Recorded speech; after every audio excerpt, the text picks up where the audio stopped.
Hi everyone, this is Elisa from Anaya's Toy Box Crochet, and I'm here to tell you what I've been up to. Thank you so much for coming. I do love showing off my makes, and I love that you come and see it. You can find me on social media as Anaya's Toy Box. I am on Instagram, Facebook, Ravelry, and Etsy. That's the one I forgot. I'm also on Pinterest, but I don't do too many pins anymore, so you could come and follow me if you like, but not much going on there as far as crochet goes anyways. So what have I been up to? I finished my top. I'm wearing it. This is the one I showed you last week. I was making the violet lace top. I don't remember the designer, but it will be linked down below so you could get all the information from there. And it is a paid for pattern. I feel like she made, and she says that she made herself a size medium, and she scaled it up, and she did very well on the width part, but not so well on the length part. I think what she didn't take into account is that when you have a bigger body, it pulls up the fabric a bit because you need more fabric to cover that bigger body. And because I refuse to believe that I crochet so tight that I take a top that should have been at least 6 or 7 more inches and make it so tight that it's a crop top. I can't believe that. Like, I do crochet tight, but I cannot say that I crochet that tight, especially since I did a gauge swatch. I did. Hi, sweetie. I did a gauge swatch, and it seems okay. You know, it seemed like I got gauge. She didn't specify. She specified how many stitches you should have on the width, but she didn't specify. She just said do 4 inches, but she didn't say how many rows the 4 inches will be. And I think that's one of the reasons I had a problem with making it, but I do like the way it turned out. I think it's really cute. I put it on as soon as I finished it, which was a couple hours ago. I went out for a little bit with friends wearing this, and I just came back.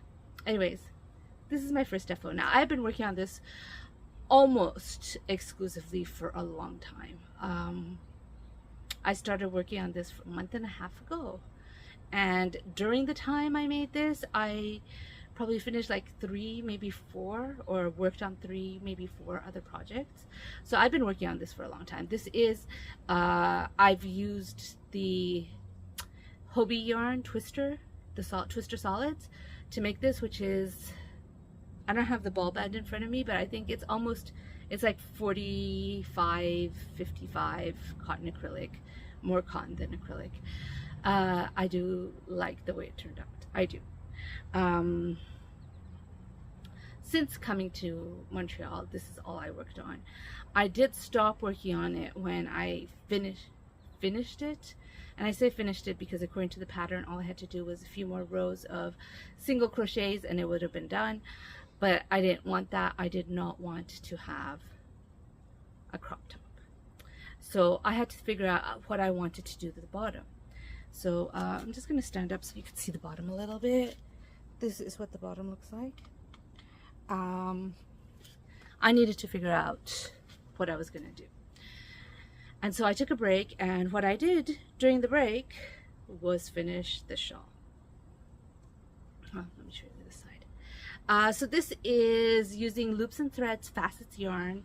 I think it was I don't remember, 6mm hook that I used for this, and I was right here. This was this stitch right here is a bit finicky, and so when I was like, I need a break from that, I was working on this more recently. I worked on some other stuff too, but I was working on this, and I had finished up to here, which is where I was when I last showed it to you when I was in New York.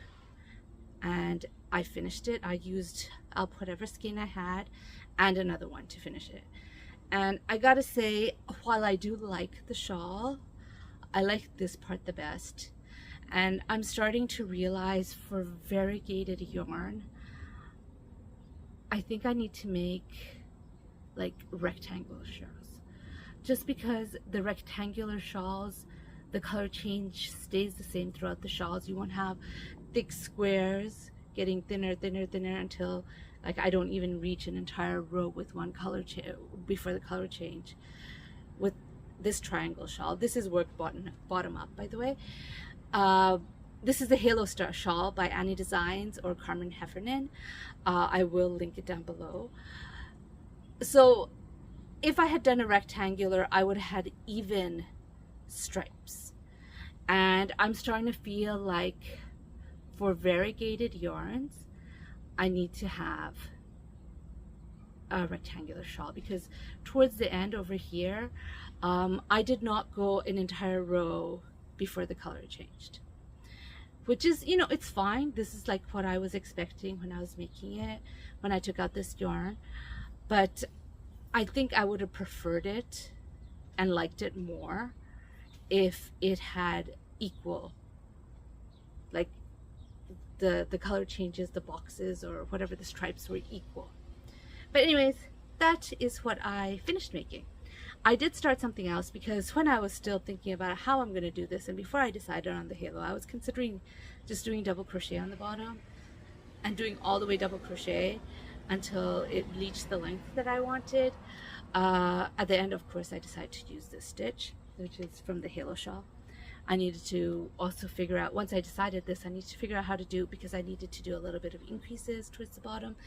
I needed to figure that out, and once I figured it out, I was ready to start it. But before that, I was working on this shawl, and I started this. Now, I watch Cozy Cottage Crochet with Hannah, and she was showing, like, she's got this club, subscription club that she's part of. I'm unsure if they're sending her the thing to review or if she's buying it.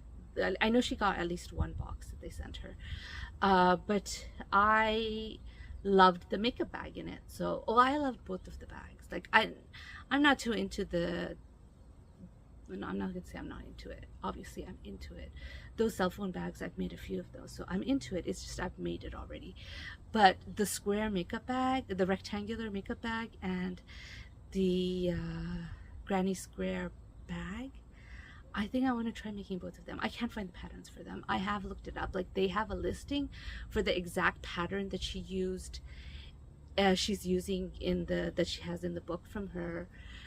I don't remember what it was called. Like, I'm thinking Loops and Threads, but it's probably not Loops and Threads. This is Loops and Threads yarn. But whatever it is, so whatever it is, I don't remember the name of the club. You could find the exact a listing for it on Etsy, but they don't have the pattern, and it could be that it's going to come out later once they're done with the month. I don't know, but for now I'm figuring it out myself, and this is what I have, which is just the bottom of the bag. I will start working up now, and it is what it is, you know. I have ideas for it. I do have a zipper. I do plan to line it. Yeah, I do plan to line it. I'll see how far I get and how good I'm at it. I'm not good at it. I'm not good at it. But you know what? If you don't practice, you won't get better, right? So, this is what I have. I didn't bring much yarn with me this time, because last year I had all these projects I knew I wanted to do. And this year I wasn't, and I bought yarn accordingly. So I knew I wanted to make this, and I knew I wanted to make that, and I knew I wanted to make that, and I bought yarn for those specific projects. This year I didn't have many specific projects in mind. I bought all of this yarn I have to hopefully finish it by making bags, but beyond that I just bought a couple of other stuff. Like, I bought yarn in case I wanted to make another top, but it's not exactly yarn that goes together. Like, they're not the same yarn. I can make it go together, kind of, hopefully. We'll see. And I got yarn to make a shawl, and that's about it. So hopefully my yarn will last me. But anyways, if it doesn't, you know, there's stores here. I'll figure it out. But anyways, this is what I've been up to. Making this, and this is not much. I'm at my parents' house right now, and my brother from Vancouver came, and my other brother from San Francisco came, and so we were a lot of people. We're still a lot of people, but my brother from my San Francisco has already left because schools start earlier in San Francisco than they do in New York. We start in September, after Labor Day. Not like the day after. I start after Labor Day as a teacher's aide. I will be working after Labor Day, and I'll be working a full week before the kids start. So they start on the second week of September. But my nephew, who's in San Francisco, is going to start in a couple of weeks. And so they left already. And yeah, that's what's going on. We have a ton of people. Honestly, I'm going to tell you right now, I started this video already. My son was biking. He's learning how to bike, and this is a quiet enough street that he could go back and forth. And I told him, anytime you see a car that's driving, get to the side and wait for the car to leave. So even though the car is far away from him, he gets to the side and waits. And I was filming while watching him going back and forth, and guess what? He fell. I scrapped that video for a couple of reasons, but one of them was because I ran off in the middle of it. So I'm taking this video a second time. I hope I remembered to cover everything. I hope I did. Oh, by the way, this yarn, the black yarn, is the Premier Home, what's it called again? Premier Yarns Cotton Blitz, Big Cotton Blitz. It was one of those that was in sale a couple of years ago where you get 3 balls of it, and I bought 2 of them, which means 6 balls, like one with the gold, this one's the gold one, and one with the silver. And I really want to give it some love. I've had it for a while, and I'm hoping to finish making bags with it. Anyways, that's my plan. Hopefully I'll finish it. That's what I've been up to. I hope you did enjoy this video. It got a little rambly at the end, didn't it? Anyways, I hope you enjoyed this video. If you did enjoy this video, please give me a thumbs up. And if you'd like to hear more from me, please subscribe.